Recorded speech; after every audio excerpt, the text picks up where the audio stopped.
देखो इससे पहले आमदार फारूक शाह साहब इसमें इमाम में थे और आमदार साहब ने राष्ट्रवादी ज्वाइन किया क्योंकि मैं आमदार साहब के नेतृत्व के अंदर काम करने वाला।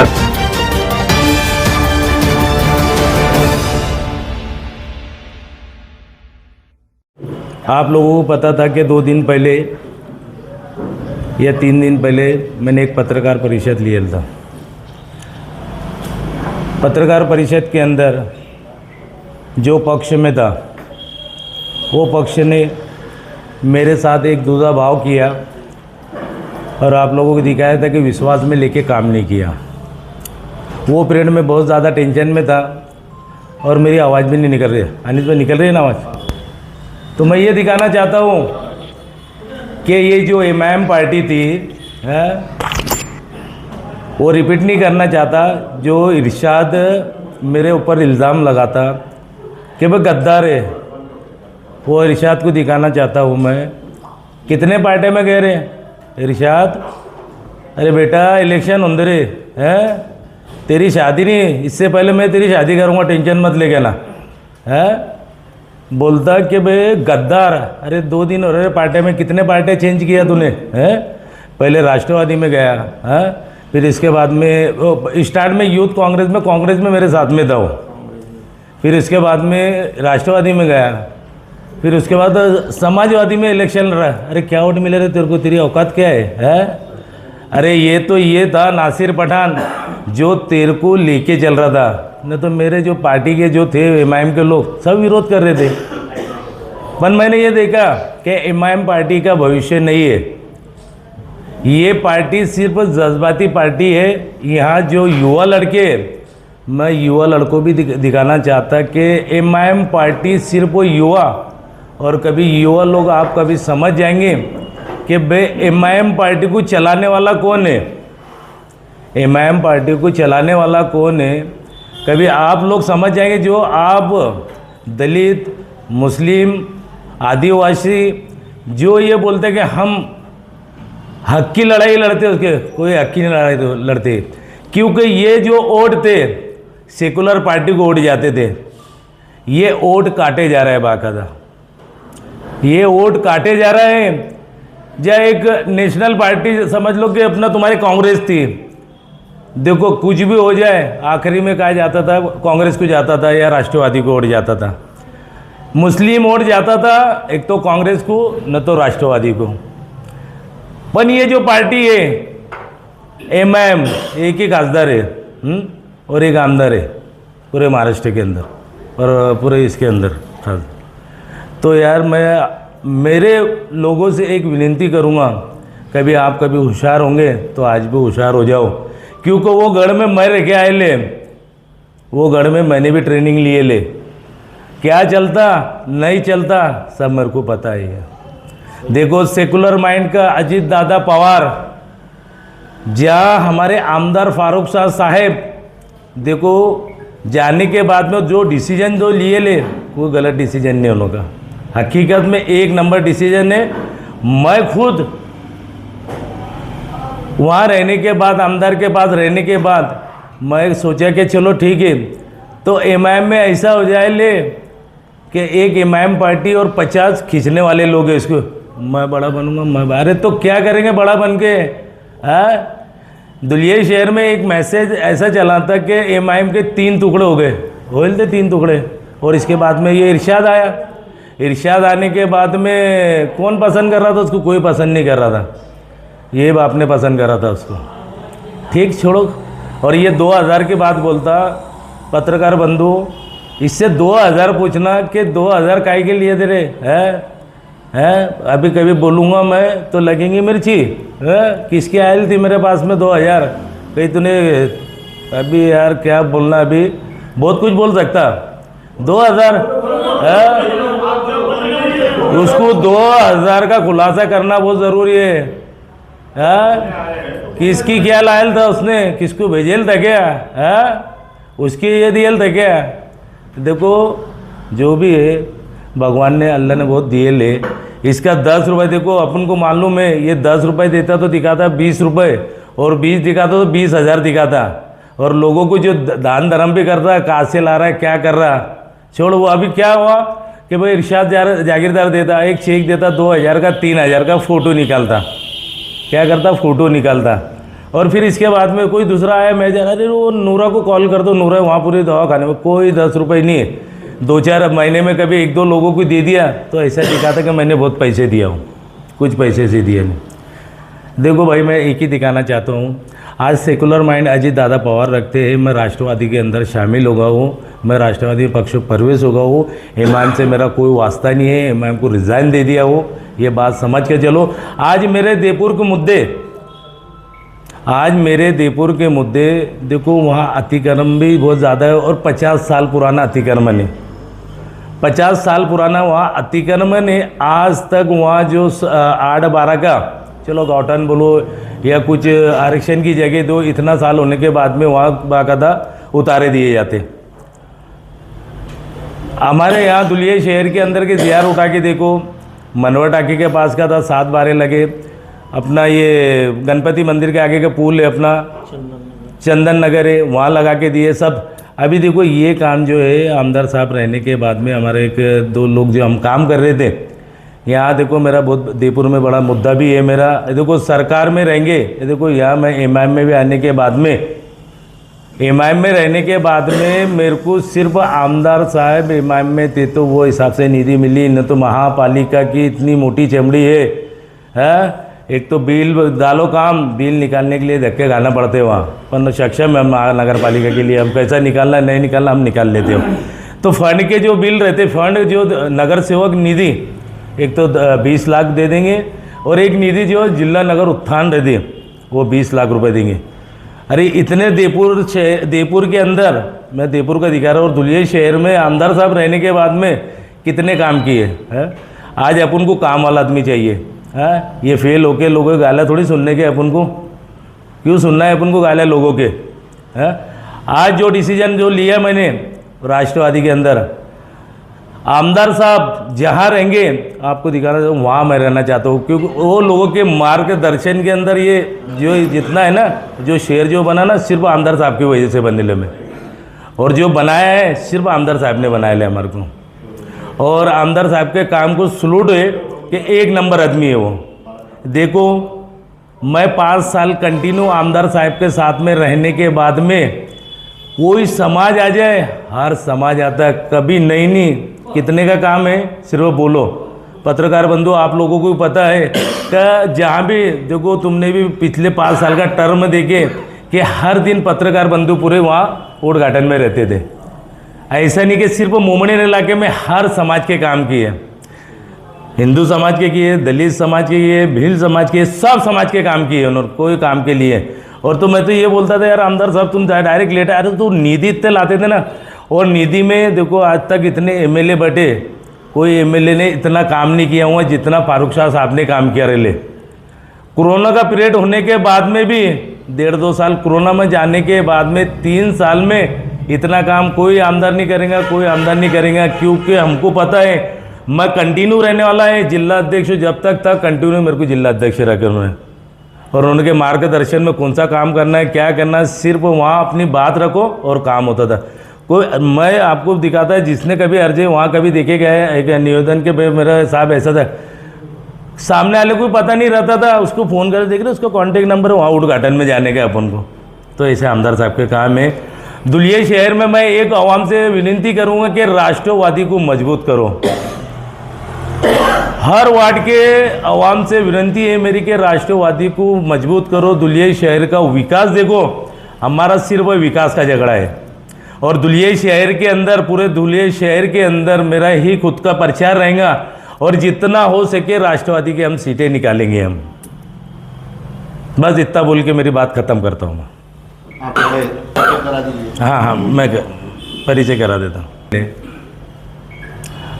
जेएंड्स के अंदर इरफान भाई है, प्रभाग क्रमांक 4 में जेएंड्स के अंदर इरफान भाई अंसारी जो फजलुर रहमान चाचा के लड़के थे। ये रफ़ीक भाई हमारे पत्रकार जेएंड्स के अंदर है। इसके बाद में सादिक भाई, उनकी अम्मी या उनके कोई भी एक लेडीज सीट है। तौसीफ भाई उनकी अम्मी है, ये चारों हमारे पैनल में है। और मैं दुलिया शहर की आवाम जहाँ भी जिसके कांटेक्ट दीपुर में होंगे, मैं रिक्वेस्ट करके बोलता कि भाई जितना हो सके, देखो मेरे दीपुर के अंदर अतिक्रमण का बहुत बड़ा मुद्दा है। देखो बोलना भूला मैं चाहता कि मेरे दीपुर के अंदर 8-12 का उतारा मिले, क्योंकि आमदार साहब ने ऐसा समझ के चलो कि 90% काम करके रखे ले, सिर्फ 10% अभी मेहनत करना है इसके ऊपर। 10% उसके ऊपर मेहनत हो जाएंगी। देखो गरीबों की हाय नहीं, आज गरीब कैसा घर बनाता, अरे वो 10 बाय 10 के अंदर भी 2-4 लोग गुजारा कर लेते। आज ही वो 10 बाय 10 का कभी घर निकल गया तो कहाँ गुजारा करेंगे गरीब। बस मैं दुलिया शहर की आवाम और दीपुर के आवाम से एक विनती करूँगा, देखो आगे अपने मुद्दे और भी जो काम रहेगा तो हम तो सक्रिय रहने वाले हैं आमदार साहब के साथ में, और आमदार के साथ में खांधे से खांधा मिला के जो भी किधर भी दुलिया शहर में कुछ भी होता है तो आमदार के साथ में हम खड़े हैं। पठान साहब सबको मेरा नमन, सलाम, सत श्री अकाल। आज जो नासिर पठान साहब ने हमारी राष्ट्रवादी को जो पाठिंबा किया, मैं बहुत बहुत नासिर पठान साहब का आभार मानता हूँ कि आज नासिर पठान साहब दुलिया शहर के अंदर एमआईएम के जिला अध्यक्ष थे। और जिला अध्यक्ष का क्या रहता पक्ष के अंदर, शहर के अंदर, आज वो पक्ष छोड़ के हमारे पक्ष में जो आए उसका कारण तो आपके सामने उन्होंने रखे और आपको सब उनका खुलासा दिया उन्होंने। वो बाकी बातें तो मैं करता नहीं हूँ, पर मैं एक खुशनसीबी भी मानता हूँ 4 नंबर प्रभाग के अंदर जो हम चारों उम्मीदवार खड़े हैं, जिसके सपोर्ट में नासिर पठान साहब आए, तो हमारा फाइनल विजय है। ये इसकी गवाही मैं नासिर पठान साहब के आने से देता हूँ। और विटा भट्टी में मैं सादिक शेख माजी नगर सेवक, मेरी मम्मी थी हाजरा बी शेख मोहम्मद माजी नगर सेवका। मेरा अभी भी प्रभाग क्रमांक 4 में वो महिला ओपन जगह में मेरी सुन यानी मेरी बहू लड़ रही, और ओ गट के अंदर हमारे तौसीफ खाटी उसकी माँ लड़ रही, और को के अंदर हमारे माजी उप महापौर फजलुर रहमान साहब जिनका लड़का इरफान अंसारी ये लड़ रहे, और ड के अंदर हमारे रफ़ीक हाजी पत्रकार इनकी बीवी लड़ रही। पत्रकार बंधु हमने राष्ट्रवादी चुने देवपुर भाग से, वो इसके लिए चुने कि राष्ट्रवादी कांग्रेस जो हमारे देवपुर 4 नंबर प्रभाग के अंदर अतिक्रमण का जो मुद्दा है, अब जो मुद्दे की वजह से हमारे देवपुर में कम से कम 200 घर है जो वो लोग परेशान हैं, और उनकी परेशानी देखते हुए हमने ये डिसीजन लिए थे कि अपन इलेक्शन अगर लड़ेंगे तो राष्ट्रवादी कांग्रेस से ही लड़ेंगे। क्यों कि ये अतिक्रमण को जिहादी अतिक्रमण बताया जा रहा था। जिहादी बोले तो ये जिहादी अतिक्रमण काय के लिए हो रहा था कि इसके पंचवर्षीय को देवपुर 4 नंबर प्रभाग जो पहले 3 नंबर था, वो प्रभाग से एमआईएम के 3 सीटा चुन के आए थे। तो दुलिया शहर के अंदर नासिर पठान साहब थे, इनके साथ में जो 3 सीटा चुन के आए थे, तो देवपुर एक एमआईएम का गढ़ माना जा रहा था। उसके लिए देवपुर को जिहादी अतिक्रमण का एक नाम दिया गया। अभी देखो एक मोर्चा निकला था इलेक्शन के अपनी वार्ड रचना के या तारीख डिक्लेयर होने के पहले, उसमें जिहादी अतिक्रमण एक लिख के और एक मोर्चा निकला था निवेदन दिए गए। तो ये गरीब जो लोग हैं इनके हित में हम उम्मीदवारी कर रहे कि ये लोगों को इनके घरों को बचाना है, और जो जिहादी का कलम लगा है देवपुर में इसको हटाना है।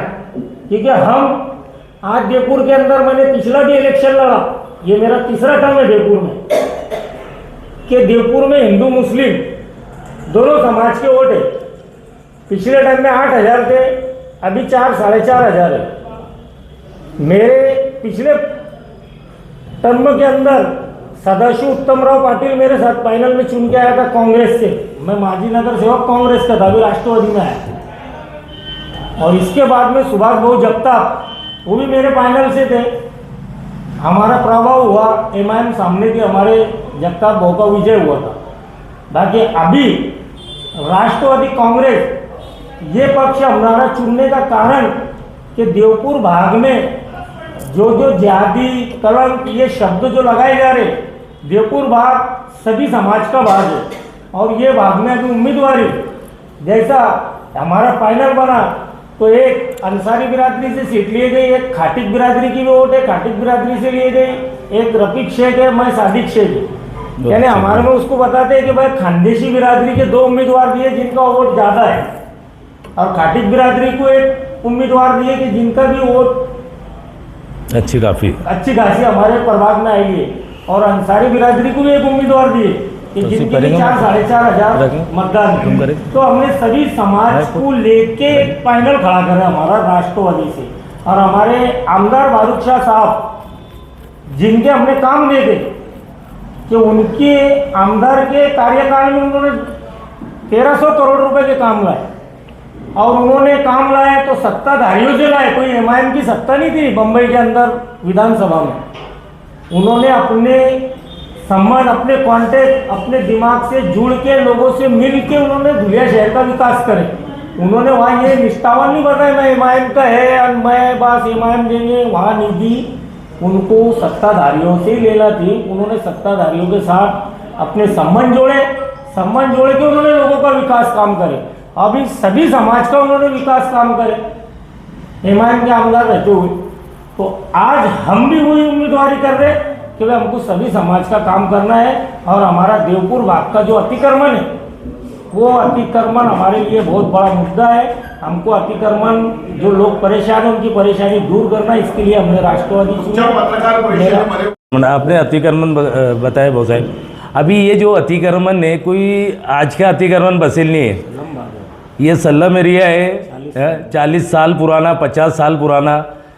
तो ये जब महानगर पालिका है उससे जब टैक्स वसूल कर रही वहाँ अतिक्रमण है, अब वो गार्डन करके छोड़ दो ना, टैक्स लो ना लाइट दो, जो लाइट लेगा। तो नगर पालिका का ये काम नहीं है ना कि उन्होंने टैक्स वसूल करो। अब नगर पालिका जब टैक्स वसूल करे ले पुनर्वसन करके दो वो लोगों को। जी यार क्या बोलता है कि पुनर्वसन भी क्यों नहीं होता वो लोगों का? तुम ये लोगों को नोटिस भी इश्यू नहीं करते हो, डायरेक्ट तोड़ने के लिए आ जाते हैं। ये क्या चल रहा है? ये सब बीजेपी के ये कर रहे हो। 8 साल पुराना थी तो 90% काम हो जाए उसका। ये जो है इसके जितनी प्रतिक्रिया थी ना पेपर की पूरा हो जाए, सिर्फ 90% हो जाए, सिर्फ 10% बाकी है।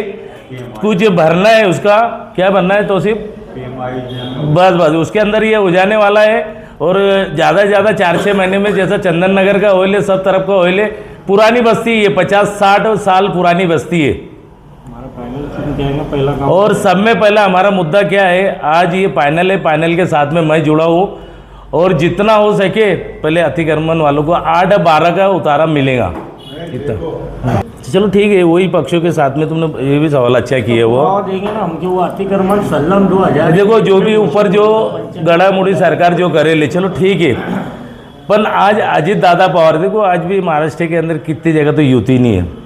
अब वो पक्षों में क्या चल रहा नहीं चल रहा, हम तो अजीत दादा पवार साहब को पहचानते हैं। हम अजीत दादा के मार्गदर्शन पे चलने वाले हैं। अजीत दादा सेकुलर माइंड का है, बस हम अजीत दादा के साथ में है। वो अजीत दादा जिधर जाते हैं, सिर्फ देखो जो भी है सरकार में रहने के बाद में काम के सब ये रहता है, जो तो अपन को सबको पता है। पर मैं हम अजीत दादा के साथ में, वो अजीत दादा बीजेपी में है या सिंधेगढ़ में, हमको कोई लेना, सिर्फ अजीत है। एमआईएम भी सेकुलर है ना, तो सेकुलर है ऐसे को। अभी कुछ 2 महीने 1.5 महीने पहले वहाँ के विद्यापति अतिक्रमण विभाग के लोगों ने माजी आमदार फारूक शाह का सत्कार किया था कि उन्होंने अतिक्रमण को रोका म्हणजे स्टे लाए हो। लगाने के बाद में दूसरे दिन हमको फोन आता है कि माजी आमदार फारूक शाह ने हमारी कोई मदद नहीं की, हमने चंदा करके हाईकोर्ट में जाकर स्टे लिया। हमारे देखो उनका कोई रोल नहीं। मैं 1 मिनट, ये जो तौसीब है कंटिन्यू ये भागेल था इसके लिए अतिक्रमण का मुद्दा है, आगे गट नंबर 113 का मुद्दा है। पहली बात तो ये जगह धुलिया शहर में किसको पता नहीं ये जगह किसके नाम पे, ये जगह महसूल डिपार्टमेंट के नाम पे, ये जेल की जगह बोलते थे, वही जेल की जगह जेल का आरक्षण है। हाँ, तो इसके ऊपर 147 घर बने, अतिक्रमण के 147 घर बने और इसके अंदर सब समाज के घर है, ऐसा नहीं है मुस्लिम समाज के सब घर है। हिंदू, मुस्लिम, भोई, सिख, ईसाई, मतलब सब समाज वहाँ रहते। तो ये मुद्दा ऐसा था कि वो नाले किनारे थे, ये जो घर थे ना नाले किनारे बताया था, सुशी नाले किनारे था। तो ये 10 एक घर ही नाले किनारे थे, पर वो कैसा हो रहा था कि ये अब 1-1.5 साल से विकास नहीं हो रहा था। तो अब ये इलेक्शन अब आप देख रहे हैं कि धुलिया शहर का इलेक्शन काय पे जा रहा है, जातिवाद पे जा रहा है। तो विकास नहीं होगा तो ये मुद्दा उन्होंने उठाए थे कि भाई अतिक्रमण जेल की जगह इसको तोड़ दो, इसको तोड़ दो, इसको तोड़ दो। पर वो जब कागज पत्र काढ़े तो उसके अंदर हमको पहले से पता था कि ये महसूल डिपार्टमेंट की जगह, इसका मालक कलेक्टर है। तो उसने एप्लीकेशन दी उनने कि भाई इसको तोड़ो, तो कलेक्टर साहब ने हमारे को नोटिस इशू की कि भाई 7 दिन में जवाब दो, आपके ये कागज पर ये आपको यहाँ से अतिक्रमण क्यों नहीं निकालना। फिर हमने 7 दिन के अंदर नोटिस में जवाब दिया, तो हमने 40-50 साल पुराने डॉक्यूमेंट सबमिट करे हुआ। तो उन्होंने एक्सेप्ट करे हुआ कि हाँ यार तुम्हारे तो जो PMI योजना है, जो प्रधानमंत्री आवास योजना में, ये प्रधानमंत्री ने कहा है कि जो आदमी जो जगहों पे रह रहा 40 साल पर 2011 के पहले, उसको डायरेक्ट आप रेगुलाइज कर दो, सिटी सर्वे कर दो। तो ये GR जब रखे ना तो उसके अंदर हम परफेक्ट आगे पूरे GR के अंदर। पर यहाँ धुलिया शहर में ऐसा राजकारण चालू हो गया, अधिकारियों के ऊपर प्रेशर डाल के और दूसरी नोटिस काढ़े हमारे के ऊपर, भाई तुम्हारी ये हमारे को डॉक्यूमेंट एक्सेप्ट नहीं, और जवाब दो आप हमारे। फिर हमने और जवाब दिए उनको, क्या नहीं सर ये हमारे 2011 पुराने 40-50 साल 60 साल पुराने डॉक्यूमेंट दिए हमने, ये 60 साल पुरानी बस्ती है। तो फिर और तीसरी और नोटिस दिए हमारे को। तो आखिरी में अधिकारी ने हमारे को डायरेक्ट बोले तो हम भी परेशान हो गए, बोले अब हमने तुम भी रूल के हिसाब से बात कर रहे।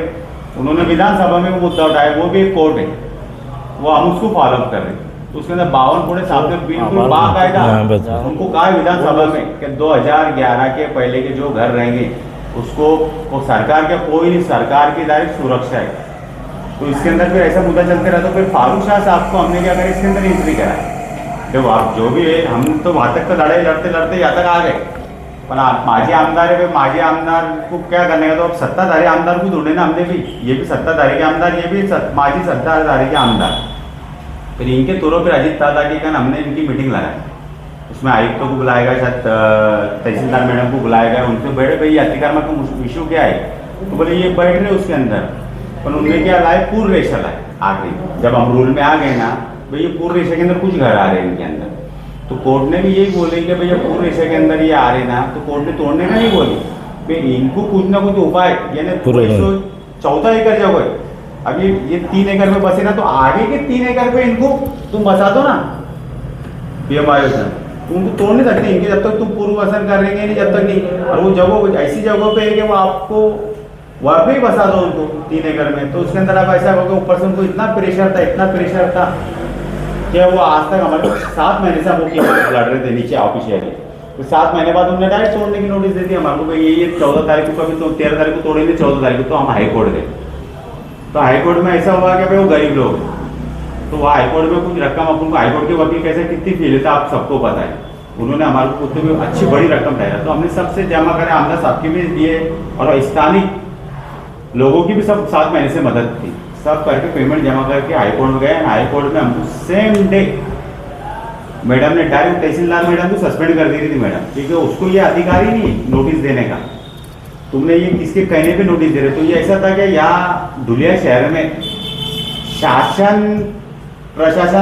को स्थानीय नेता चला रहे, ऊपर से लेके नीचे। ये ना आप भी देख रहे आप प्रेस वाले, तो ये कौन चला रहा कौन नहीं चला रहा आपको भी देख रहा। सिर्फ ये विकास धुलिया शहर में नहीं हो रहा, तो हमारा देवपुर टारगेट हो रहा। कौन चला रहा है आप बताओ, कौन चला रहा है, उसका नाम बताओ, इसका नाम धुलिया शहर में स्थानीय ही चला रहे ना। अरे तो बहुत बड़ी बात होती है, अब इसका आप भी जा रहे नहीं, इसका आप सब देख रहे हैं। सिर्फ अभी ये जो जवाब था ना, ये आप अतिक्रमण पत्रकार बंधु, आपको भी पता है, आपको बोलने की जरूरत नहीं ना। 7 महीने से ये केस के अंदर मेरा बहुत अच्छा इंटरफेयर है 113 घटना नंबर के अंदर, और मेरे को इतने अच्छे स्टेट हो गई, देखो किसका घर, वो गरीब बेवा यतीम जब आप जाएंगे ना सर तो वो ऐसा हाथ ऊपर करके दुआ का नहीं वो रूल रेस्ट्री के बारे में जो मकान है हाँ उनको हाँ गाइडलाइन अभी हाईकोर्ट देने वाली हो गाइडलाइन तो हमने सब पता है। नक्शा विक्शा रखे मैडम ये 13-14 एकड़ 16 एकड़ जगह जिसमें से 75% जगह खाली सिर्फ 2 या 3 एकड़ पे अतिक्रमण है 147 एकड़ है। नगर रचना में कुछ मूल्यांकन डाल के है उसका निश्चित नहीं नगर रचना ने सब उनको दी ना सब क्या भाई ये इतने घर आ रहे 30 घर आ रहे 75% जो जगह खाली है वो दिखा सकते आप। हाँ मेरे को पूरा मैंने मोजनी खुद कराया मैंने रिमोजनी बाकायदा मोजनी में हमने मोजनी करके पूरा नक्शा है उल्टा ये हमारा अनिल कोटे साहब ने जो माजी आमदार ने जो रोड बनाया है अमर के वो भी 113 के अंदर है। वो जो रोड है शुरू में आपने जो बात किया कि भाई तो उसी में माइक इधर दे देना वैसा है अभी हम उत्तर प्रदेश जाएंगे महाराष्ट्र में। माजी आमदार के साथ हम काम करेंगे वो भी तो पहले एमआईएम के टिकट है ना तो तभी एमआईएम हमको अच्छी लगती थी तभी भी एमआईएम को बीजेपी के बी टीम बोला जाता था और अभी आमदार चुन गया तो एमआईएम अच्छी थी अभी आमदार माजी आमदार हो गए तो अभी एमआईएम अच्छी नहीं। जैसे कि मैम आमदार साहब इमाम से थे इमाम से रहने के बाद में जैसे कि हमारी सीट गिरने के बाद में जब वहाँ देखे मंत्रालय के अंदर तो हमारी कोई वैल्यू नहीं रहती थी। वैल्यू म्हणजे ऐसे कि इमाम वालों को पूछ के देखते नहीं थे।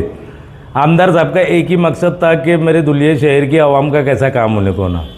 तो आमदार साहब ने देखिए महीना 2 महीना 3 महीना मुझे भी दिखाया पठान देख अपन को काम करने का अपन को हर टाइम लोगों के बीच में रहने का है।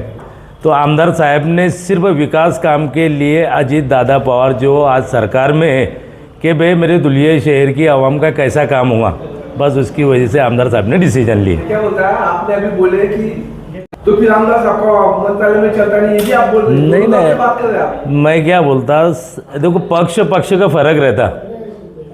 ये इमाम था अब ये राष्ट्रवादी है ये समझ लो बंदा। आप बोल रहे हैं आमदार साहब ने जब निधि लगाया बहुत कहाँ से लाया मोमेंट पे देते अभी नहीं देते बीच में ना तो क्या हो क्या उड़ा डालेंगे लास्ट मोमेंट से इसके लिए ये प्लानिंग हुआ था पहले से ही चर्चा इस पे क्या कहेंगे। ये देखो जो भी है इमाम का मैं था इमाम वालों ने मेरे को एक महीने में इतना परेशान करके रखेल थे। अरे हम भी तो कुछ है ना इमाम दुलिया शहर में लाने हम थे और वहाँ हमारे को विश्वास में क्यों नहीं लिया जा रहा था यानी वहाँ घोड़ा बाजार चलाने का था क्या वो लोगों को। भाई आमदार साहब अभी इरशाद भाई ने आपके ऊपर ऐसा इल्जाम लगाया है मालूम है आपको बोलो ना 2000 का 2000 का नहीं 2000 और क्या लगा गद्दार। आपने जो यादी दी है वही यादी हमने टिकट दिए लोगों को एक लोग छोड़ के फिर भी आप बोल रहे हैं कि इरशाद भाई देखे ना देखो उसके अंदर कौन सा है क्या है वो इसके हाथ से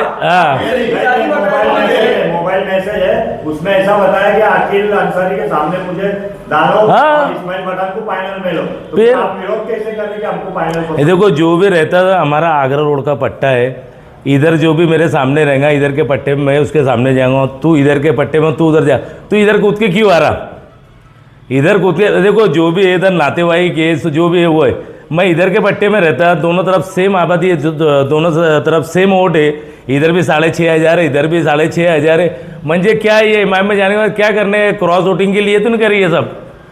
भैया जी पहले आप एमआईएम में थे अभी आप राष्ट्रवादी में आ गए पहले भी आपके नेते माजी आमदार फारूक शाह थे अभी भी फारूक शाह जी आपके नेता है मेरे तो आमदार उनको बार बार फरक्या बोलता आप उनको कैसा जवाब देंगे। क्या बोलता है आमदार उनको फरक्या बोलता आमदार तो आप उनको कैसा जवाब देंगे। क्या बोलूं अभी यार तुम्हारे को किसको बोलते भैया जी आपका जो एमआईएम में थे जब आपके जो नेते थे वो माजी आमदार थे बराबर अभी राष्ट्रवादी में आमदार साहब माजी आमदार आए हैं आप भी राष्ट्रवादी के कोई हो गए राष्ट्रवादी के अंदर तो अभी जो आमदार है अनूप जी भैया वो बार बार उनको फरक्या बोलते हैं ये देखो तो आप उनको कैसा जवाब देंगे। नहीं देखो उसको भी देखो दुलिया शहर का अनूप अग्रवाल हमारा आमदार है देखो आमदार है आमदार है हमारा और आमदार कभी हमारे को पलटा के जवाब कभी देगा तो हमारे मुंह में भी जबान है हम भी पलटा के जवाब देंगे। एक बात ध्यान देखो दुलिया शहर का आमदार है हमारा अपना हमारा खुद का भी आमदार है वो। नहीं, कल का कल को हमारे ऊपर आरोप रखेगा तो हम सिद्ध करके दिखाएंगे ना। आप लोग ना जवाब देंगे पलटा कि तो वो जवाब ही जानना तो अभी मैं क्या बोलता, ये देखो कल परसों उन्होंने हाँ। भगवान बापू जी को गुंडा कहा है, तो गुंडा को भगवान बापू जी बोले मैं गुंडा हूँ, ये जवाब उसको कैसा देता वो देख लेना। तो आप कैसा जवाब देंगे? ये देखो, मेरे से जब वो सवाल करेंगे या मेरे बारे में कुछ बोलोगे या आमदार साहब के बारे में, तो उसका उत्तर दूंगा ना मैं। भाई पठान साहब वो वही बोल रहे हैं। कौन सा हमारे नेता है? एमआईएम में कोई नेता नहीं हमारे, वो एमआईएम गई, चूल्हे में गई वो एमआईएम। पठान साहब हाँ। वही बोल रहे हैं कि वो जो है ना, वो जो है वो ऐसा बोलता फारूक शाह की बेटे वो बोलता फारक्या, हाँ, फारक्या बोलता। तो आप उसको किस अंदाज में जवाब देंगे? दूंगा ना मैं क्या बोलता है, यानी स्टेज के ऊपर जवाब दूंगा मैं, स्टेज के ऊपर जवाब दूंगा। और आज के जो पत्रकार बंधु यहाँ आप हमारी जवाब ये करते सब। चलो नमस्ते, जय हिंद। देखो, इससे पहले आमदार फारूक शाह साहब इसमें एमआईएम में थे और आमदार साहब ने राष्ट्रवादी ज्वाइन किया, क्योंकि मैं आमदार साहब के नेतृत्व के अंदर काम करने वाला आदमी है। जो आमदार फारूक साहब विकास के ऊपर बहुत ज़्यादा जोर डालते हैं, विकास काम के लिए वो पक्ष नहीं देखते कि भाई मेरे को मेरे धुलिया शहर के आवाम की निधि कैसे आने को ना, बराबर। ये सोच के मैं भी एमआईएम में था, मैं एमआईएम मेरे को जम नहीं रहती, मैंने साहब को भी दो जुमले, साहब यहाँ क्या खेल चल रहा है ये देखने का है। जहाँ आमदार साहब रहेंगे, मैं आज राष्ट्रवादी ज्वाइन कर लिया है, एमआईएम से मेरा कोई संबंध नहीं है। मरे दम तक आमदार साहब के साथ में रहने वाला, आमदार साहब जहाँ भी जाएंगे, आज जहाँ राष्ट्रवादी में है, हम सोचते कि दुलिया शहर के अंदर राष्ट्रवादी मजबूत होए। इतने ही बोल के मेरे शब्द खत्म करता हूँ मैं। नसीर भाई, राष्ट्रवादीमध्ये तुम्ही केव्हा प्रवेश केला? मैं शनिवार के दिन बारगांव जा रहा था, यानी वो दिन तारीख कुछ तुम्हारी 3 तारीख शनिवार की 3 तारीख को पक्ष प्रवेश करके गया। आमदार साहब थे, आमदार साहब के हाथ से मफरल डाला, मैं थोड़ा डिस्टर्ब हो था। मैंने कहा 2 दिन जाके मैं थोड़ा रिलैक्स होता हूँ। फिर तीसरे दिन, अभी जो चौथे दिन आके मैंने जो भी था, मेरा जो मीटिंगें लेने के थे, पत्रकार परिषद लेने की थी, मैंने पत्रकार परिषद के अंदर आह्वान कर दिया कि मैं राष्ट्रवादी का बंदा हूँ। मैं राष्ट्रवादी में अजीत दादा के मार्गदर्शन और आमदार साहब के मार्गदर्शन और दुलिया शहर के जितने भी राष्ट्रवादी के लोग हैं, उन लोगों के साथ में जुड़ के काम करूँगा मैं। काल तुम्ही राष्ट्रवादी आमदार साहेबांनी तुम्हाला त्यांच्या घरी बोलवलं, तर काय झालं? नहीं, आमदार कार्यालय जो है, कार्यालय के अंदर राष्ट्रवादी का कार्यालय, वहाँ बुला के मेरा पक्ष प्रवेश हुआ। और मैंने फोटो जो था मैंने फोटो जो छोड़ूंगा, क्योंकि बहुत बड़ा हंगामा होने वाला था। मैं फोटो जो करने वाला था 3 दिन के बाद छोड़ने वाला था। मेरे फोटो आज की तारीख में चालू है। ओके।